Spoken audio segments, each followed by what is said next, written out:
అందరికీ నమస్కారం. సో మీ అందరికీ తెలుసు తండేల్ సినిమా కొన్ని రియల్ ఇన్సిడెంట్స్ నుంచి మనం ఇన్స్పిరేషన్ తీసుకొని ఈ సినిమా చేశాము. నాకు ఫస్ట్ చందు గారి కథ చెప్పినప్పుడు జస్ట్ ఒక 10-15 నిమిషాలు ఐడియాగా చెప్పాడు.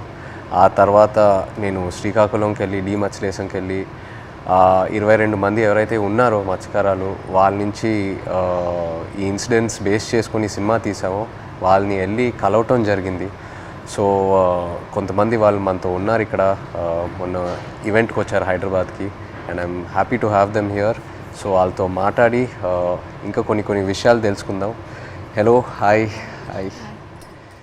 సో అప్పుడు నాకు మీరు చెప్పింది ఏంటంటే మామూలుగా మీరు శ్రీకాకుళం నుంచి గుజరాత్ వరకు వెళ్ళి గుజరాత్లో అక్కడ బోట్లు తీసుకొని ఒక 9 నెలలు అలా సముద్రంలో అక్కడే ఏట పూర్తి చేసి మళ్ళీ తిరిగి మత్స్యలేశంకి వస్తారని. ఎందుకు గుజరాత్ వరకు ఎందుకు వెళ్తారు? అంటే మామూలుగా గుజరాత్ వరకు ఎందుకు వెళ్తున్నాం అంటే కారణం ఏంటంటే ఇక్కడ మనకి జట్టీలు అందుబాటులో లేవు. ఓకే. అంటే ఇక్కడ ఏటకి వెళ్తుంటే అలలు పెద్ద కెరటాలు ఇరిగేస్తుంటాయి, దాని బోట్ల కింద ఉండిపోయి ప్రాణాలు కోల్పోతున్నాం. అయితే గుజరాత్లో ప్రతి 20 కిలోమీటర్లకి జట్టీలు ఉంటావు అక్కడ. ఓకే. అందుకనే ఉపాధి ఉంటుందని వెళ్ళిపోతున్నాం అక్కడ. ఓకే ఓకే జీవనోపాధి ఓకే కష్టపడడానికి వెళ్ళిపోతున్నాం. సో మీరు ఒకసారి అక్కడికి వెళ్ళాక ఒక నెల రోజులు సముద్రంలోనే ఉంటారా? ఒకసారి బోట్ తీసుకున్న తర్వాత నెల రోజులు సముద్రంలోనే ఉంటారు? నెల రోజులు ఉంటాం. లేకపోతే మీకు కంప్లీట్గా బోట్ డెక్ ఫుల్ అయిన తర్వాత తిరిగి వస్తారా? అది సముద్రంలో ఏటకి వెళ్తాం, చేపలు ఎక్కి పట్టిందంటే 20 రోజులకు వచ్చేస్తుంటాం. అంటే ఐస్ అంటారు కదా, ఐస్ అయిపోయిందంటే వచ్చేస్తాం. ఓకే. చేపలు ఎక్కువ దొరికితే ముందు వచ్చేస్తాం, దొరకలేదంటే అక్కడక్కడ పట్టుకుంటూ నెంబర్లు కొట్టుకుంటూ ఎత్తుకుంటూ పట్టుకుంటాం. కొద్దిగా లేట్ అవుతుంది. చేపలు దొరికేవంటే హ్యాంగ్ వచ్చేస్తుంది జట్టికి. Okay okay okay. అండ్ మీరు అక్కడ సముద్రంలో ఉన్నప్పుడు సెల్ ఫోన్ కనెక్షను, ఇంటితో మాట్లాడాలనుకున్నా, పిల్లలతో మాట్లాడాలనుకున్నా అలాంటి అవదు, ఏ కనెక్షన్ ఉండదు? అవదు. దగ్గరలో అవద్దు అంటే గుజరాత్ వేరే వాళ్ళు ఉంది కదా పోలీసు దగ్గర, దాని నెంబర్ కొడతాం. ఒక 200 కిలోమీటర్లు ఉందనుకో, ఆ స్టీరింగ్ పట్టుకుంటూ వస్తాం. దగ్గరలో ఒక 20-30 కిలోమీటర్లు టవర్ వస్తుంది మాకు. అప్పుడు పైన స్లాబ్ మీదకి వెళ్ళడం, చూడడం, టవర్ రావడం, మాట్లాడడం, ఒక్కొక్కసారి కట్ అయిపోద్ది, 2 ముక్కలు మాట్లాడడం, మళ్ళీ చేయడం, అలా ప్రయత్నిస్తుంటాం. అలాగా. ఓకే. బాగున్నారా? చాలా బాధ. పిల్లలు బాగుంటారా, ఎలా ఉన్నారు, అందరూ బాగుంటారా, అమ్మ నాన్న అన్నాడు. అట్లా ఉన్నప్పుడు అంటే ఎక్కడో చిన్న ఫీలింగ్ తట్టి ఉంటారు. తుఫాన్ అంటారు సడన్గా గుజరాత్కి. ఇలాగా టీవీలో చూస్తాం కదా, గుజరాత్కి తుఫాన్ ఉందని వస్తారు. తుఫాన్ ఎలాగుంటారు, ఎక్కడ ఏడ్ చేస్తారు అనేసి అనుకునేలోపు వీరు అక్కడ ఏది అందుబాటులో ఏ జట్టు ఉంటుంది, గోవా అవని మంగళూరు అవని ఏదో అవని, అక్కడికి వెళ్ళడము. అక్కడ బోట్ యాంకర్ అంటారు కదా, అదేసి అక్కడ ఉంటారనమాట జట్టి. అప్పుడు మాకు కాల్ చేస్తారు. అప్పుడు మాకు ధైర్యంగా ఉంటుంది, ఆ జట్టికి వస్తారు తుఫాను దొరకకంట అనేసి మాకు ధైర్యం ఉంటుంది అనమాట. చూస్తూనే ఉంటారు, ఎప్పుడు వస్తారు తుఫాన్ కదా గుజరాత్లో, ఎలా ఉంటారు, ఎప్పుడు జట్టికి వస్తారని చూస్తాం. వీళ్ళు ఫోన్ రావాలి, అమ్మాయ్యా వస్తారు అనే ఫీలింగ్ అనేది ఉంటుంది. సో మీరు ఫోన్ పక్కనే పెట్టుకుంటారా? ఫోన్ అయితే పక్కనే ఉంటుంది. తుఫాన్లు అయినప్పుడు అయితే కరెక్ట్గా వచ్చినప్పుడు ఫోన్ అయితే ఇంట్లోనే ఉంటుంది, ఎప్పుడు ఫోన్ చేస్తారో తెలియదు కదా. అదే ఏట్లో ఉన్నప్పుడు నార్మల్ టైం, తుఫాన్ లేని టైంలో ఏట్లో ఉంటారు కదా, 30 డేస్ అయ్యగల ఇంక కాల్ వస్తుంది, పక్కన పెట్టుకోండి. కాల్ 30 డేస్ కానీ 1 డే అవతలైనా ఇంకా టెన్షన్ అనమాట, ఎందుకు రాలేదు, ఏమైంది అని. సో టెన్షన్ అనేది వచ్చేస్తుంది అనమాట. ఒక్కొక్కసారి అయితే ఎమోషనల్ అయిపోతాం. మన సినిమాలో కూడా సాంగ్ మోంటాజెస్లో ఉంది కదా, the calendar where you'd keep. So ఆ 30 డేస్ అక్కడి నుంచే ఆ చిన్న ఆ మూమెంట్ తీసుకున్నాం మీరు చెప్పిన దాన్ని బట్టి. అంటే మనం ఫిల్మ్లో కూడా ఒక సీక్వెన్స్ ఎలా పెట్టాం, ఎన్ని రోజులు అయిపోయిన తర్వాత ఎలా కొంచెం చేతులు ఉణుగుతున్నాయో తెలుసా అని. సో ఒకవేళ 30 రోజుల్లో ఫోన్ రాకపోతే అంటే అక్కడ వాళ్ళని కాంటాక్ట్ చేయడానికి ఏదైనా మీకు ఎమర్జెన్సీలా ఏదైనా నంబర్ ఉందా? ఏమీ లేదు, ఏముండదు.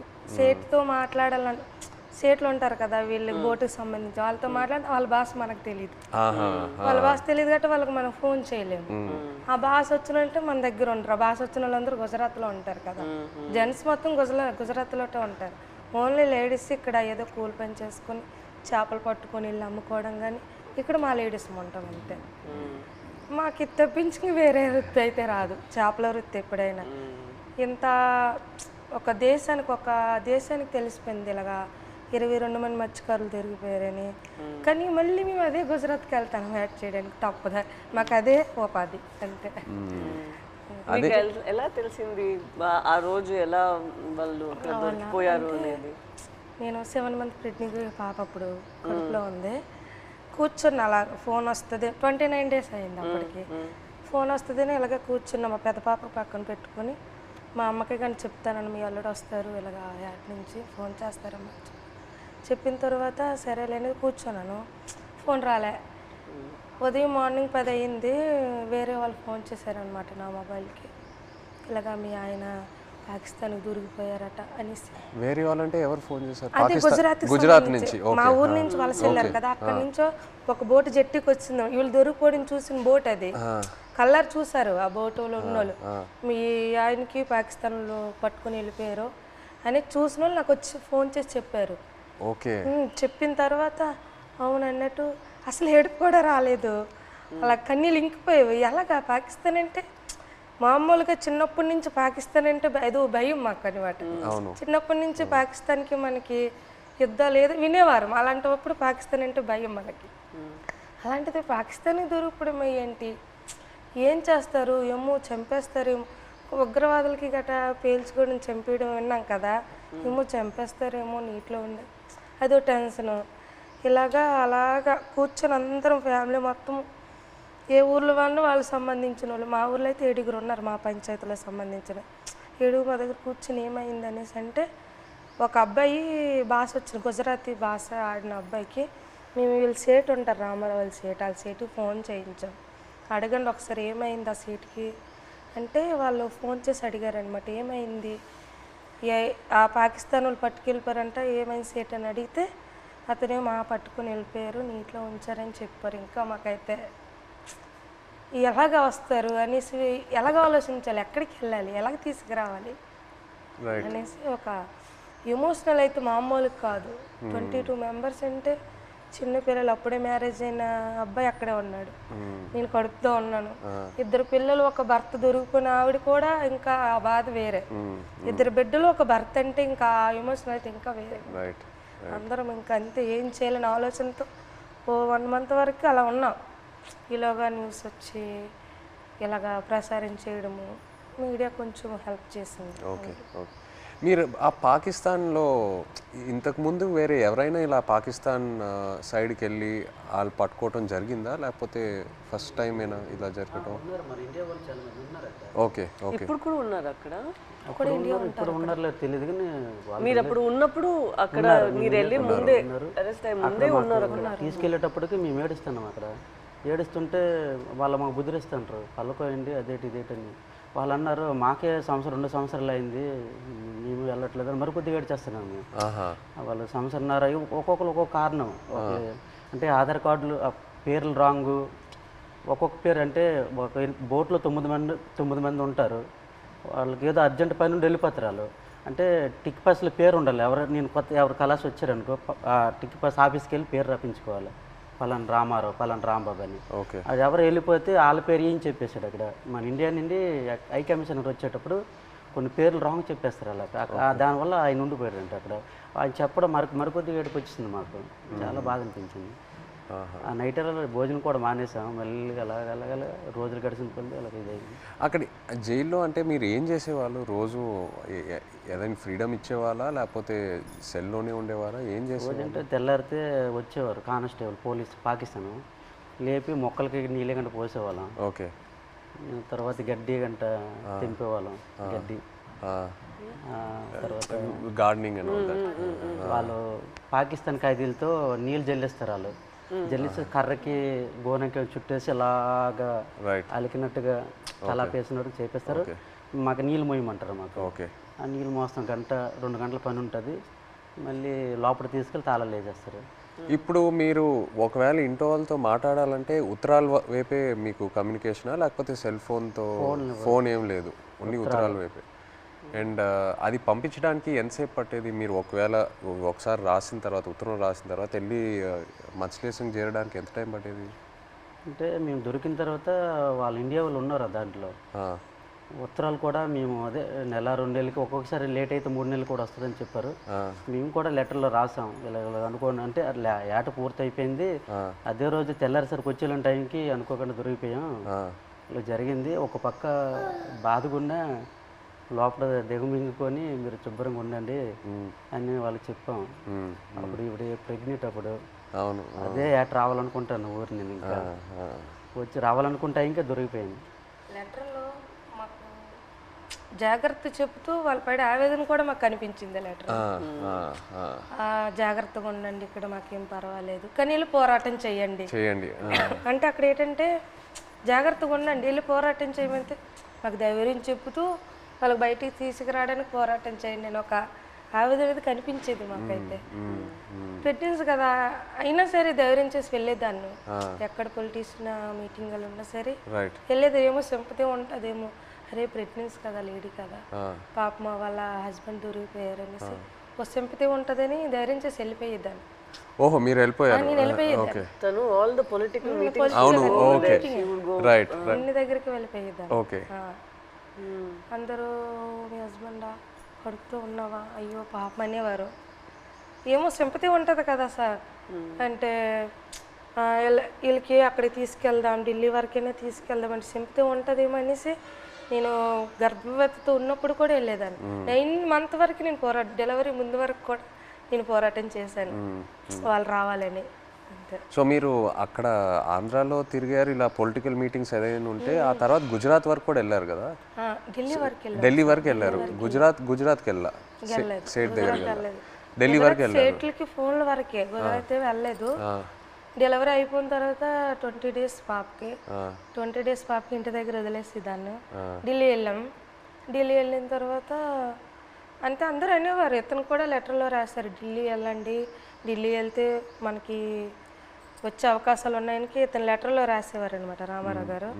సరేలే ఢిల్లీ కొంచెం అది పేద పరిస్థితి కదా సార్, ఢిల్లీ అంటే మాకు తెలియదు, భాష తెలియదు, ఎలాగెళ్ళాలో తెలియదు. అలాగ ఉన్నప్పుడు కొంతమంది అదే పొలిటీషియన్ వచ్చి ఇలాగ రండి అక్కడ మీకు పని జరుగుతుంది ఏం అవ్వదు గైడ్ చేయడానికి ఒక అతను వచ్చి వెళ్ళండి అంటే సరేలే ఇంత పోరాటం చేస్తే ఇదే చేయలేము అనేసి ధైర్యం చేసి వెళ్ళాం ఢిల్లీ. ఢిల్లీ వెళ్ళిన తర్వాత అక్కడే ఢిల్లీ వెళ్ళిన తర్వాతే వీళ్ళు బయటకు వచ్చారు. అంతవరకు ఆ 14 నెలలు అక్కడే ఉన్నారు. అతను అంబాసిడర్తో అక్కడ అంబాసిడర్తో మాట్లాడడం కానీ ఉన్నారనడం కానీ. మెయిన్ మాకు బాధ కలిగించింది ఏంటంటే పులవామా దాడి. ఆ దాడి ఇలాగ మార్నింగ్ ఇలాగ టీవీ వేసాను, ఇలాగ మన ఇండియన్ ఆర్మీకి ఇలాగ ఉగ్రవాదులు చంపేశారు, ఆత్మహత్య దాడి అయిందని తర్వాత అవునా ఎందుకు అనేసి వీళ్ళకి ఏం చేస్తారని ఇదో బాధ. మళ్ళీ అక్కడ మరి ఇండియన్స్ ఉన్నారు కదా సార్, ఏం చేస్తారని బాధలు ఉన్నప్పటికీ లెటర్స్ ఆగిపోయి 3 months. వచ్చిన లెటర్స్ బాగానే వచ్చి పులవామా దాడికి ముందు లెటర్స్ కంటిన్యూ అయ్యాయి. మేము పంపించింది అతనికి వెళ్ళేది, అతను పంపించింది మాకు వచ్చేది. కానీ పులవామా దాడి తర్వాత స్టాప్ అయిపోయింది. 3 months వరకు ఒక్క లెటర్ రాలే. ఇంకా మాకు ఇంకా టెన్షన్ ఇంకా ఎక్కువైపోయింది, అదో బాధ అనేసి ఇలాగా మరి ఇంకా లేదు ఉండొద్దు ఎక్కడ ఢిల్లీ వెళ్ళిపోతాం అనుకుని అందరం 22 ఉమెన్స్ అందరూ ఇంకా లేదు పదండి అనేసి 22 మంది వెళ్ళిపోదాం లేదు ఇంత మా ఓన్ డబ్బులు అనుకొని పదండి అనేసి ముందు అడిగేస్తాం అంతే. ముందు అడిగేసుకుని వెళ్ళిపోయాం అంతే. వచ్చిందో రాందో వెళ్ళాం. అక్కడికి వెళ్ళిన తర్వాత జయశంకర్ అని విదేశాంగ మంత్రికి కల్పించారు. ఇంగ్లీష్ రాదు కదా, ఏదో మా తెలిసిన భాషలు అంటే అతను మా కన్నీళ్ళు దుక్కు చూసి అతనికి అర్థమైపోయింది అనమాట. ఓ ఇంత బాధపడుతున్నారని ఏడుస్తాను. మా ఆవేదన చెప్తూ మా కళ్ళని నీరు వచ్చేస్తుంది. అది చూసి పాపం అతను తట్టుకోలేకపోయారు. వెంటనే ఫోన్ పాకిస్తాన్కి చేశారు. మన ఇండియా అంబాసిడర్ చేసిన తర్వాత పర్లేదు ఉన్నారు ఇలాగొస్తారు అని చెప్పారు. జనవరి కల్లా వచ్చేస్తారు అన్నారు. మా దగ్గర చెప్పారు జనవరి కల్లా వచ్చేస్తారు, రాకపోతే మీకే పాకిస్తాన్ నేను తీసుకెళ్తాను, నేను భరోసా ఇస్తానని మాట ఇచ్చిన తర్వాత అప్పుడు ఇంకా హ్యాపీ అంతే.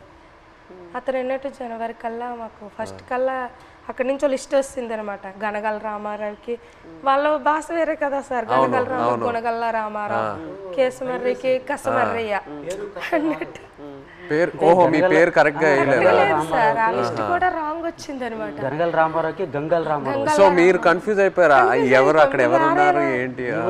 సరేలే వాళ్ళది ఉర్దూ భాష కదా, ఏమో ఇలాగ తెలియపు ఇలాగ రాశారేమో అని మాకు మేము ఆలోచించుకొని వచ్చేస్తారు అన్నట్టు. మీకు ఆ టైంలో ఎలా అనిపించింది సడన్ గా భయం వేసింది. పేరు డిఫరెంట్గా ఉన్నప్పుడు 22 మందిలో 21 మంది వెళ్ళిపోయి నన్ను వదిలేస్తారేటని ఒక ఇది, వీళ్ళు కావాలని వాళ్ళకి రాస్తారేటో చెప్పలేం. పాకిస్తాన్ ఓన్లీ మీ పేరే తప్పేశారా? అందరివి ఉన్నాయి, ఓకే, అందరివి అందరివి ఏదో ఒక కొంతమంది అక్కడక్కడ పేరు గనగల రామారావుకి గంగల్ రామారావు వచ్చింది. గంగల్ రామారావు వస్తే మరి పేరు డిఫరెంట్ అయితే ఖచ్చితంగా వదిలేస్తారని అందరూ ఇండియా వాళ్ళు అంటుంటారు, ఇంతకుముందు ఉన్నవాళ్ళు పాత వాళ్ళు. నాకైతే రాత్రి ఇద్దరు రాలేదు. 22 మందిలో 22 నా పేరు రాకపోతే నాకు వదిలేస్తే నాకు నిద్ర పట్టట్లేదు, తినాలనిపించట్లేదు. అప్పటికే 14-15 నెలలు అయిపోయింది, సంవత్సరం దాడిపోయింది. అప్పటికి ఇలాగ అయిపోయాను, సన్నంగా అయిపోయాను. వాళ్ళు ఏదో చపాతీలో అంటే ఏదో కలుపుతారంట అక్కడ జైల్లో, అదేదో మనకి ఏదో బరువు మోయాలని మోయలేమంట, ఆవేశం వచ్చేస్తుందంట. వాళ్ళు చెప్పిన మాటలే అప్పటికే సన్నంగా అయిపోయాను. తర్వాత నోటంటే కూడా బ్లడ్ వచ్చేస్తుంది. ఏమంటే టెస్టులు చేస్తే వేడి వల్ల అన్నారు, ప్రాబ్లం లేదంటే కొద్దిగా ఆపేయకుండా ఉన్నారు. అలాంటి చాలా భయం వేసేది. అలాగే పుల్వామా టైంలో మీరు అక్కడ ఒక కన్ఫ్యూషన్ లాగా ఏమైనా అయిపోయిందా మీకు? అయిపోయింది మరి. ఏదో వేరే సెల్లో పెట్టేవారంట అక్కడ, ఏదైనా బయట ప్రమాదం ఏదైనా జరిగితే. అంటే బీహార్ జైల్లో ఒక పాకిస్తాన్ ఖైదీకి ఇండియా వాడు చంపేశారని తెలిసింది మాకు. అక్కడ జైల్లో టీవీ ఉంది మాకు చూస్తుండగా. చంపేస్తే మాకు తెలీదు, మాకు 4 రూమ్లలో అందరికి ఒక్క రూమ్లో బంధించేస్తుంటారు. బ్యాగులకి నైన్గా పట్టుకొని ఒక రూమ్లో తీసుకెళ్ళి ఇంకోటి బాంబే చేస్తారు, మనం చంపేస్తారని అంటే ఇంకొకడు. చాలా భయం వేసేస్తుంది. అప్పుడు ఇంకో అందులో ఉన్న కానిస్టేబుల్ ఉంటారు కదా కొందరు పాకిస్తాన్ వాళ్ళు, ఆయన లేదు అక్కడ మీ ఇండియా కూడా మా పాకిస్తాన్ ఖైదీ చంపేశాడు కదా, ఇక్కడ మీ వాళ్ళకి ఏం జరగకంటే మీరు అందరికి ఒక రూమ్లో పెడతాను, మీరు జడవద్దని చెప్పాడు. అప్పుడు కొద్దిగా ఊపిరి పీల్చుకున్నాం. అలా జరిగింది. అండ్ మీకు జైల్లో ఇప్పుడు డబ్బుల్లా ఇప్పుడు ఈ ఉత్తరాలు పంపించడానికి ఆ అమౌంట్ ఎలా మీకు వచ్చేది? పెన్నుల మీద పేర్లు చేస్తాను నేను, ఒక్కొక్కరు ఒక్కొక్క పని నేర్చుకున్నాం. నాకైతే 2 వారాలు పట్టింది టైం. ఓకే, ఇప్పుడు నాకు చైతన్య పెన్ను ఉంటుంది, పైన దారంతో నాకు చైతన్య పేరు వచ్చేస్తుంది. కింద సాయిపల్లి అంటే ఒక పెన్ను మీద 2 పేర్లు రాస్తే 2 పేర్లకు 200 ఇస్తారు. ఒక పేరు అయితే 100 రూపాయలు ఇస్తారు. అలాగే రోజుకి 5-6 పెన్నులు అలా చేసేవాడిని. ఆ పెన్నులు వాళ్ళకి ఇస్తే ఖైదీ లేట్ చేస్తారు, వాళ్ళకి బెయిల్ మీద వెళ్తారు కదా కోర్టుకి, వాళ్ళ ఫ్యామిలీకి ఇస్తారు కదా. ఆ డబ్బులతో మేము ఏంటంటే అప్పుడప్పుడు ఏదో గుడ్లు తెచ్చుకుంటాం కానీ మాంసం కానీ తినడం కానీ.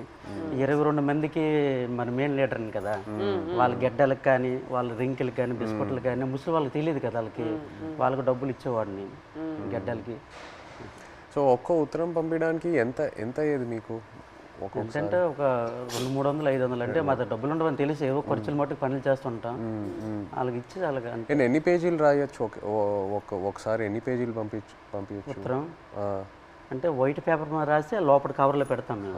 మినిమం రెండు పేపర్లు 22 మంది 2 పేపర్లో రాసి పంపించాలి. అంటే ఒక్కో ఇద్దరేసిది ఒక్కో ఉత్తరం ఉంటుంది. 22 మంది ఎవరిదా ఇద్దరు జాయింట్ పడేవాళ్ళం. ఓకే, ఇంకా డబ్బులు లేనప్పుడు సర్దుకుండేవాళ్ళం. అలాగే ఇటు పెట్టి అలాగే అడ్జస్ట్మెంట్ అయ్యేవాళ్ళం.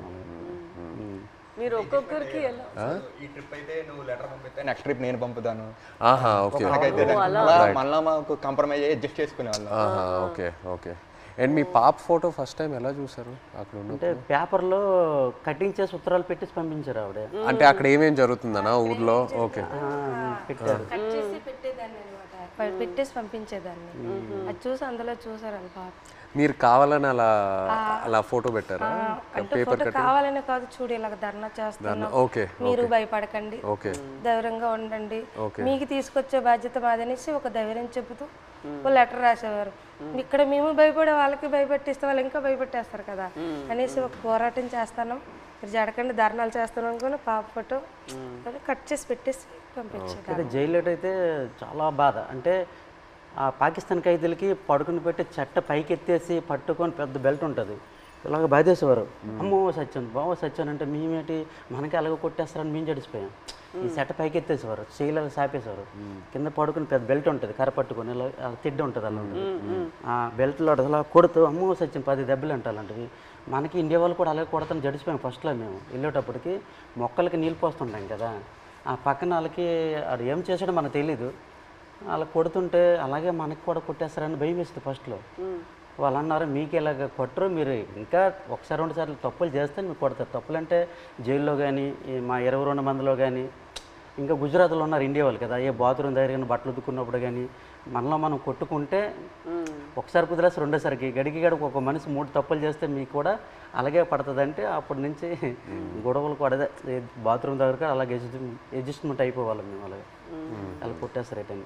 మీరు ఒక్కొక్కరికి ఎలా సమాధానం చెప్తారు అక్కడ ఎన్ని రోజులు ఉన్నప్పుడు? ఎలా మీరు సమాధానం ఏంటి, తిట్టేవారు కూడా 22 మంది ఉన్నాం, నీ వాళ్ళని ఇలా ఇలా జరిగింది, మా డ్రైవర్లు కూడా నీ వెంట వచ్చారు. అయ్యో అంటే ఇంతకుముందు ఇతనికి యాట్లో గనగల రామారావు పాకిస్తాన్ వైపు ఎక్కి యాడ్ చేసేవారు, బోర్డర్ దగ్గరలో ఇతని వల్లే దొరికిపోయారు అనేసి ఒక బ్యాడ్ నేమ్ మీద వస్తుంది ఇతనికి. ఇతను అది దృష్టిలో పెట్టుకుని భోజనం సరిగ్గా చేసేవారు కదట అక్కడ. పెళ్ళి అవును కుర్రోలు కూడా ఉన్నారు కదా, నాకు పెళ్ళి అవ్వకుండా కూడా మీరు చేస్తారు, నేనిండా మేము దొరికిపోయాం అని అనేవారు. ఒక బాధలో ఉండేది. తప్పదు మరి, జరిగిపోయింది చాలా బాధ. బట్ ఇప్పుడు వాళ్ళందరూ బయట వచ్చేసారు, పిల్లలు కూడా చేసుకుంటారు. భయంలో ఉన్నప్పుడు అలాగే సడన్ గా మనం మాట్లాడతామా అనుకోలేదే అని మాట్లాడేస్తాం. మీరు గుజరాత్ సేట్ దగ్గరికి వెళ్ళి ఆయనతో మాట్లాడటం ఐడియా రాలేదా? అంటే సేట్ దగ్గరికి వెళ్తే ఆ డబ్బు ఆ విషయం భాష రాదు కదా, సో దానివల్ల మీరు కొంచెం ప్రెగ్నెన్సీ డెలివరీ టైం కదా సార్, అతను లేరు, మనకి కొంచెం ఇబ్బందిగా ఉందనేసి నేను అతను సేటికి ఫోన్ చేశాను సార్. అక్కడికి చేసిన తర్వాత ఇలాగ అంటే భాష వచ్చిన వాళ్ళతో మాట్లాడించాను, ఇలాగ చెప్పండి డెలివరీ టైం ఉంది కదా, అతనికి ఏమైనా అమౌంట్ నేను వెయ్యను అంటే కొంచెం కోపంగా మాట్లాడేవారు వాళ్ళు. నేను వెయ్యను, పట్టించుకోలేదు వాళ్ళు. మాకు కూడా 2 బోట్లు దొరికిపోయాయి కదా, ఇంకా నేను ఎందుకు మీకు వేయాలన్నట్టు ఆయన అన్నారు. ఇప్పుడు మీరు ఇలా ఒక పరిస్థితి రాలేదంటే కూడా మీకు చాలా కష్టాలు వస్తూనే ఉంటాయి కదా, మీకు రోజు రోజులకి ఇలా మీరు చెప్పినట్టు ఎలా తుఫాన్ వస్తుంది ఇదన్నీ మీరు చూస్తూనే ఉండాలి కదా. తుఫాన్ వచ్చింది, అక్కడ చేస్తుండగా తుఫాన్ వచ్చింది. తర్వాత యాంటీని వైర్లెస్ మాకు పిడికి పడ్డా తిరిగిపోయింది, చాలా ఇబ్బంది పడ్డాం. తర్వాత బోటు మొత్తం నీరు అయిపోయింది, చాలా ఎదుర్కొన్నాం అన్నీ. ఒక్కొక్కసారి బోట్లు మునిగిపోతున్న టైంలో పక్కన బోట్ వచ్చి మనుషులకు కాపాడేవారు, బోట్ మాత్రం మునిగిపోయేది. కానీ అక్కడ పక్కన బోట్ లేకపోతే ప్రాణాలు కూడా కోల్పోతారు. అలాంటి పరిస్థితి ఇదని వాళ్ళు చెప్పినప్పుడు మీరు మీ ఆయన దగ్గర అడగలేదా, మీరు ఎందుకు ఈ పని చేస్తున్నారు, మాతోనే ఉండండి, ఇక్కడే ఏమైనా పని చేయండి, మీరు అట్లేం అడగలేదా? లేదు మేడం, అలాంటి ఉపాధి అక్కడ లేదు, మా సైడ్ లేదు. అక్కడికి వెళ్తేనే మాకు మేము అంటే ఇక్కడ రూపాయి ఇస్తే అక్కడ 2 రూపాయలు లేదు. ఇక్కడ నెలనూలే లైక్ ల్యాండ్ ఇట్ సెల్ఫ్ వేరే ఏమైనా ఒక పని మనం చేసుకోవాలి కదా, ఇంత రిస్కీగా ఎందుకు? చాలా మంది డిగ్రీ ఇవన్నీ చదువుకుని ఉన్నారు చాలా మంది, చేసిన వాళ్ళు కానీ జాబులు రావట్లేదు. మంచిగా ఎస్టీ జాబితాలో ఏదో చేరిస్తే మాకు జాబులు వస్తామని అంటారు, కానీ చదువుకున్న జాబులు రావట్లేదు. అందుకే ఎక్కువ వలసలు వెళ్ళిపోతారు. చాలామంది చదువుకున్న వాళ్ళు కూడా వెళ్ళిపోతుంటారు, వీళ్ళ అబ్బాయి కూడా చదువుకుంటారు. చాలామంది డిగ్రీలు ఇంటర్లు చదువుకున్న జాబులు రాక వెళ్ళిపోతుంటారు. మా మధ్యకి ఎస్టీ జాబితాలో చేరిస్తేనే ఆ జాబులు వస్తావంటే దానికోసం ప్రయత్నిస్తాను, కానీ ఎవరు సరిగ్గా పట్టించుకోవట్లేదు. ఎందుకు మాకు జాబులు రావట్లేదు అర్థం కావట్లేదు. సో మీరు శ్రీకాకుళం నుంచి లెటర్స్ పంపిద్దాం అనుకున్నారు కదా పాకిస్తాన్కి, అప్పుడు జైల్లో ఉన్నప్పుడు. అప్పుడు ఇక్కడి నుంచి లెటర్లు పంపించడానికి ఏదైనా ఇబ్బంది ఉండిందా? ఇబ్బంది ఉంది. ఇక్కడ నుంచి లెటర్స్ అంటే వాళ్ళు అడ్రస్ రాశారనమాట, ఇలా పంపించండి, టు అడ్రస్ ఫ్రమ్ అడ్రస్ అన్నట్టు ఉంటుంది, ఇలా పంపించండి అని రాశారు. అలాగే మేము పోస్ట్ ఆఫీస్కి వెళ్ళి ఇలాగ రాస్తే పాకిస్తాన్ రాస్తే వాళ్ళు చదివారు, పాకిస్తాన్ ఏంటి, పాకిస్తాన్కి మీకేం సంబంధం, మీరు పాకిస్తాన్కి లెటర్ వేయడం ఏంటి, ఇలాగ అడిగేవారు అనమాట. చాలా ఇబ్బంది పెట్టేశారు. 2-3 డేస్ వాళ్ళకి ఇలాగే ఇబ్బంది పెట్టేస్తే మేము ఈ స్టోరీ మొత్తం చెప్పిన తర్వాత వాళ్ళు అప్పుడు ఒప్పుకున్నారు. తర్వాత మేము ఏదో పాకిస్తాన్ నుంచి వచ్చినట్టు, వీళ్ళు పాకిస్తాన్ వాళ్ళు, మీరే ఈడమేటి పాకిస్తాన్ అనేసి వాళ్ళ క్వశ్చన్లు అడిగేవారు. చాలా ఇబ్బంది పెట్టేశారు. తర్వాత ఈ స్టోరీ మొత్తం చెప్పిన తర్వాత అప్పుడు నమ్మారు. అంతే. మీ ఫ్యామిలీ ఎవరు చెప్పలేదా మీకు ఇలా చేపలు పట్టుకున్న వాళ్ళని పెళ్లి చేసుకోకూడదు, ఇలాగే ఉంటుంది మీకు, ఇదన్నీ ఎందుకు, లేదంటే ఎందుకు లవ్లో పడుతున్నారు మీరు ఇలా రిస్కీ లైఫ్లో ఉన్న వాళ్ళతో, అలా ఏమి ఎవరు చెప్పలేదా? ఏదండి అదే మీరు ఎవరు చెప్పలేదా? అమ్మ నాన్న వాళ్ళు ఎవరు లేదు, ఇక్కడ ఉన్న వాళ్ళే చెప్పిన అవి లవ్లో ఉంటాం కదా, అవి కనిపించదు అనమాట. అంతే, లవ్లో ఉంటే అతనే కావాలన్నట్టు ఉంటది అంతే. ఎంత రిస్క్ అయినా పర్లేదు ఇలాగే ఉండిపోతాను. అతనే కావాలి. మన తండేల్లో సత్య అండ్ రాజు లాగే ఒక రకంగా. సార్ ఇప్పుడు మేము పాకిస్తాన్ దొరికి భారతదేశం మొత్తం తెలుసు కదా, ఈ కథ తీయాలని మీకు ఎలాగనిపించింది? మా ఇంటికి రావడం, తినడం, చేయడం చాలా హ్యాపీ అనిపించింది. మీకు ఎలాగ ఆలోచన వచ్చింది తీయాలని? ఎంతమందికి తెలుసు కదా, చాలామంది ఉన్నారు, ఎవరికి రాని ఆలోచన మీకు ఎలాగొచ్చింది? లేదు చాలా అంటే ఫస్ట్ నాకు చందు ఈ కథ చెప్పిన తర్వాత కార్తిక్ వచ్చి నాకు ఈ ఐడియా చెప్పాడు. ఆ తర్వాత చందు నాకు నేను సినిమాలో ఇలా ఇలా ఒక స్క్రీన్ ప్లే ఇలా తీద్దాం అనుకున్నాను చెప్పిన తర్వాత బాగా ఎక్సైట్ అయ్యా. వెంటనే మనం శ్రీకాకుళంకి వెళ్ళి మత్స్యలేశంకి వెళ్ళి అందరినీ కలుద్దాము, అక్కడ వాళ్ళని కలిస్తే నాకు ఇంకా మంచి ఐడియాస్ వస్తాయని చెప్పి అక్కడ వచ్చి మీతో ఆ రోజు స్పెండ్ చేయడం జరిగింది. ఆ తర్వాత వైజాగ్కి వెళ్ళి పోర్ట్లో మళ్ళీ సముద్రంలోకి వెళ్ళటం అదంతా జరిగింది. కానీ మిమ్మల్ని వచ్చి కలిసాక నాకు అర్థమైంది ఈ క్యారెక్టర్లో, ఈ కథలో ఇంకా ఎన్ని లేయర్స్ ఉన్నాయి, ఎన్ని కష్టాలు ఉన్నాయి, ఎన్ని హై పాయింట్స్, ఇన్స్పైరింగ్ ఎలిమెంట్స్ ఎన్నో ఉన్నాయని. సో ఇప్పుడు తండేలు అంటే దాని మీనింగ్ ముందే మీకు తెలుసా? కార్తిక్ చెప్పి లేదు, తండేలంటే అంతకుముందు తెలీదు. తండేలంటే మనకి ఈ బోట్ క్యాప్టెన్ లీడర్ అనేది ఒకసారి నాకు కథలోకి వచ్చాకే తెలిసింది, అంతకుముందు తెలియదు. మాకు అక్కడ తండేలు అంటారు గుజరాత్లో. అదే వాండర్లో మాకు తండేలు అంటే చిప్పి నడిపించే వారిని తండేలు అంటారు అక్కడ. అందుకే ట్రైలర్లో కూడా డైలాగ్ వేసాం, తండేలు అంటే ఓనరా కాదు లీడర్. చాలా బాగా వచ్చింది సార్. అయితే సార్ అక్కడ ఎంత బాధపడ్డామో అంత హ్యాపీగా ఉంది ఈరోజు. ఎందుకంటే అది ఒక జీవితంలో గుర్తుండిపోద్ది అలాగా మా రియల్ స్టోరీ.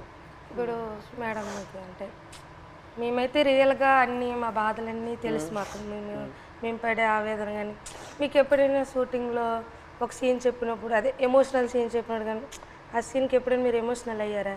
అరే వీళ్ళు ఎంత బాధపడ్డారు అన్నట్టు మీకు ఎప్పుడైనా అనిపించిందా? మాకు మీ వే ఆఫ్ లైఫ్ రోజు మీరు ఎలా గడుపుతున్నారో అదే నాకు ఒక పెద్ద ఆశ్చర్యం. మీరు ఎలా చెప్తారు నేను రోజుకి తుఫాన్ అక్కడ వస్తుందా ఏమవుతుంది అని, ఒక రోజుకి ఎలా మీరు గడపగలుగుతారు నెక్స్ట్ రోజు లేచి? అది నిజ లైఫ్లో నేను అది చేయగలుగుతాను అంత నాలో ఆ శక్తి ఉందని నాకు తెలీదు. సో ఒక్కొక్కసారి అలా చేసినప్పుడు మనం ఫిల్మ్లో నాకు ఈ ఆలోచనే వస్తుంది, వీళ్ళకి ఎక్కడి నుంచి ఆ ధైర్యం వస్తుంది? ఎందుకంటే నార్మల్గానే మనం అందరికీ ఇలా ఒక పరిస్థితి వస్తుంది అని మనకు తెలీదు.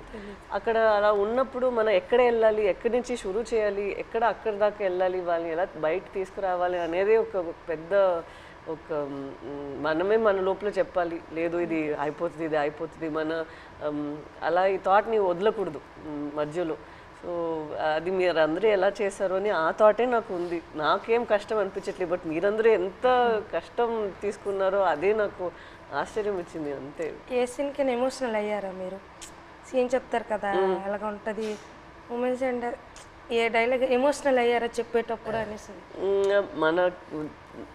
మనం కొన్ని విషయాల్లో మీరు చెప్తున్న దాంట్లో నుంచి తీసుకున్నాము, కొన్ని విషయాల్లో మనమే ఒక డ్రామా లాగా తీసాము. సో ఆ డ్రామాలో ఎక్కడ నేను లేని సీన్స్ కొన్ని ఉన్నాయా, అక్కడ నాకు చాలా బాధ అనిపించింది.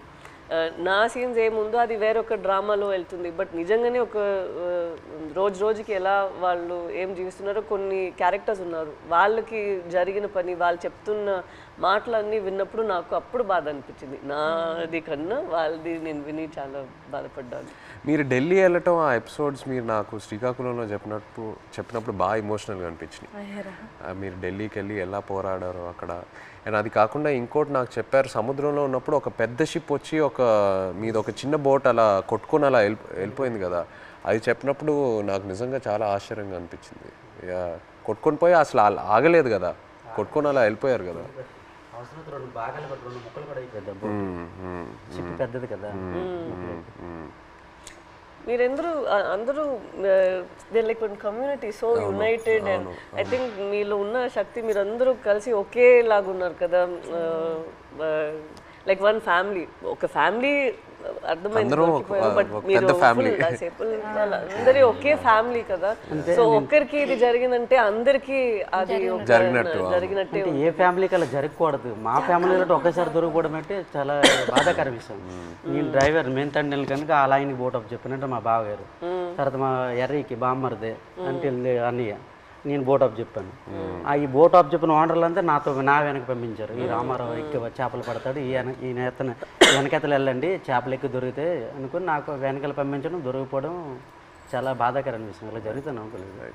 సో లాస్ట్ క్వశ్చన్ అంటే తండేల్ 2 ఉందా? మీరు ఆ రోజు ఈవెంట్లో ఏదో జోక్ వేశారు కదా, చెప్పండి. ఇంకోసారి పాకిస్తాన్కి దొరకాలి, అప్పుడు స్టోరీ రాస్తాండి. అంటే ఒక కోరిక తండేల్ 2 ఉంటే ఖచ్చితంగా ఒక తమ్ముడుగా యాక్టింగ్ చేయాలని కోరిక. Okay right. కోరిక మటుకు నెరవేర్చాలి. అయితే పాకిస్తాన్కి దొరకడం దొరకవు ఈసారి. మీరు ఇంకా ఢిల్లీ అంతా వెళ్ళరా? తిరిగే శక్తి బోల్డ్ కథ ఉంది. ఇంకా అక్కడ వచ్చేసరికి ఇంకా ఇక్కడ ట్రావెల్ పడ్డాం. రైటర్ ఒక సంవత్సరం పాటు మేము వెనకాల ట్రావెల్, ప్రతిదీ తిన్నా ఏం చేశారు ఏమిటి అనేది ఒక సంవత్సరం పాటు ఫోన్ కాల్. అదే ఇక్కడ పాకిస్తాన్ వచ్చేసరికి ఇక్కడ అప్పటికి 7 సంవత్సరాలు అవుతుంది. ఇప్పుడు చాలా ఉన్నాయి కదా, ఇంకా ఇక్కడ తండేల్ 2లో కూడా ఇంకా బోల్డ్ కథ ఉంటుంది. కానీ ఈసారి ఫైట్ చేయాలంటున్నారు కదా మీరు వెళ్ళి అక్కడ నుండి ఇక్కడికి వచ్చేసరికి నేనేం చేశాను ఇంకా బోల్డ్ అని ఇంకా స్టోరీ ఉంది. ఖచ్చితంగా ఇది చెప్పండి జీవితంలో ఇది గుర్తుండి. నచ్చిన విషయం ఏంటంటే సార్, మీరు ఉన్నారు కదా, ఆ డ్రెస్సింగ్ స్టైల్ కానీ ఎప్పుడు మీకు ఏ సినిమాలో అలా చూడలేదు. ఆ చినిగిపోయిన సెట్ కానీ ఆ డ్రెస్సింగ్ స్టైల్ కానీ, అనకాపల్లిలో ఒక షూటింగ్ ఉంది కదా, అక్కడికి వచ్చాము. అక్కడ చూసి నేను షాక్ అయిపోయాను. అదే ఏ సినిమాలో ఇలా చూడలే అసలు. అలా ఇమిడిపోయారు సార్ మీరైతే.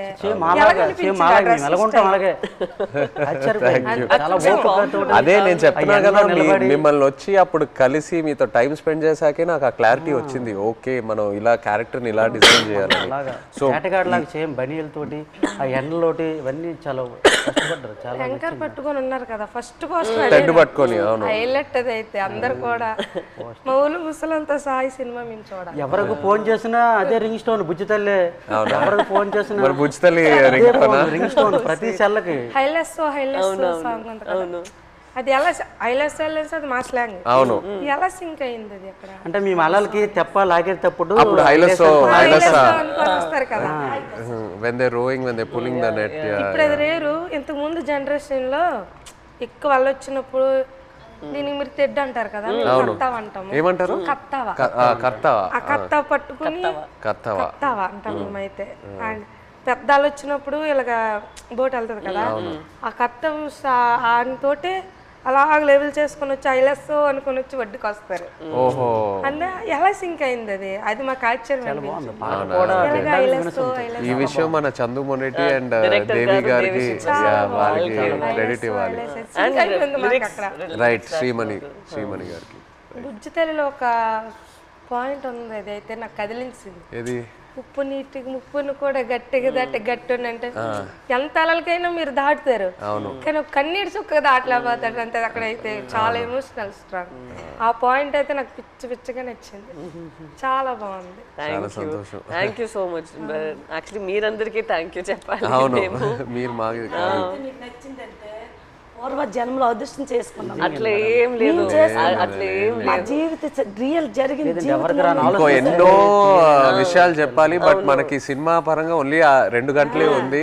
బట్ ఇంకా ఎన్నో చెప్పాలి. ఫ్యామిలీకి ఈ కథ నచ్చిందంటే మా అదృష్టం సార్. అది బొమ్మ దద్దరెళ్ళిపోతుంది సార్. రాజులమ్మ జాతరే పొలిటీషియన్ గా అనడం లేదు, రాజులమ్మ జాతరే పొలిటీషియన్ గా అనడం లేదు, కానీ పొలిటీషియన్ చూస్తే ఇంకా బాగా ఏమో అనిపిస్తుంది మాకు. ఎంత చూస్తారే వచ్చుకోరు జట్టీలు లేవు, వాళ్ళకని తెలుస్తుందేమో ఒక నమ్మకం.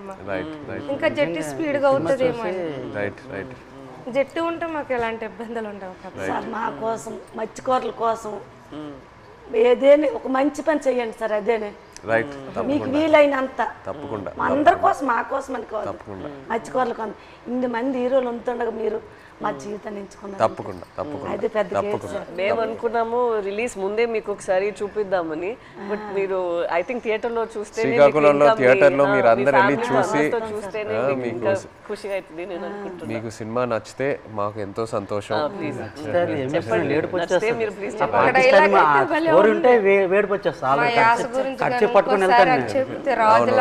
అది మిమ్మల్ని మైండ్ లో పెట్టుకొని చేస్తాం. అవునా? జరిగింది. ఇప్పుడు మేము చేపలు సార్, మా యాస వేరే ఉంటుంది. వాళ్ళు అక్కడ ఉంటుందిరా అనడానికి అక్కడ ఉంటుందిరా అనేసి మా భాష వేరే ఉంటుంది. ఒక సిటీ వెళ్ళామనుకో మా భాష విని అరే చేపలు వాళ్ళరా అంటారు. కొంతమంది మీ చేపలు ఇలా అంటారు, కొంతమంది అంటే అంటారు అనడానికి మాకు అలాగ రాదు. వేరే మత్స్యకారుల స్లాంగ్ వేరే వేరే ఉంటాయి. మా స్లాంగ్ వేరేగా ఉంటుంది, పక్కన మత్స్యకారు స్లాంగ్ వేరేగా ఉంటుంది. అందులో మా స్లాంగ్ అయితే ఎవరు మాట్లాడలేరేమో, కానీ మేడం గారు అయితే బాగా చెప్పారా? చాలా మేము మాట్లాడినట్టు మాట్లాడారు అసలు. ఇది హైలైట్, భయం, నేను ఫుల్ టైం అదే ఆలోచిస్తాను. హైలైట్ మేడం గారు. మేము అలాగే మాట్లాడతాం, ఉంటదిరా అలాగే వెళ్దాం రా అన్నట్టే మేడం గారు. చాలా థ్యాంక్ యూ సో మచ్. ఇది నాకు పెద్ద compliment. Thank you very much. Success meet మాత్రం శ్రీకాకుళం అది నా ప్రామిస్. సినిమా రిలీజ్ తర్వాత సక్సెస్ మీట్ కి మేము శ్రీకాకుళమే వస్తున్నాము. మర్చిలేసు అక్కడికి వచ్చి కలిసి శ్రీకాకుళంలో సక్సెస్ మీట్ పెట్టి వెళ్తున్నాం. ఆ టైం లోపల మీ 25 మందిని కాల్ చేసి వాళ్ళని కూడా సక్సెస్ మీట్ లో వాళ్ళని కూడా అప్పుడు వచ్చేస్తే కరెక్ట్ గా ఉంటుంది. శ్రీకాకుళం నుండి కేమచ్చిలేసి వస్తానరా? రమ్మంటే వస్తాం, ప్లాన్ చేస్తాం. బట్ సక్సెస్ మీట్ అయితే శ్రీకాకుళంలో చేస్తున్నాము తప్పకుండా. Okay, thank you so much. మాతో మీరు కలిసి ఇంత షేర్ చేశారు. Again thank you so much.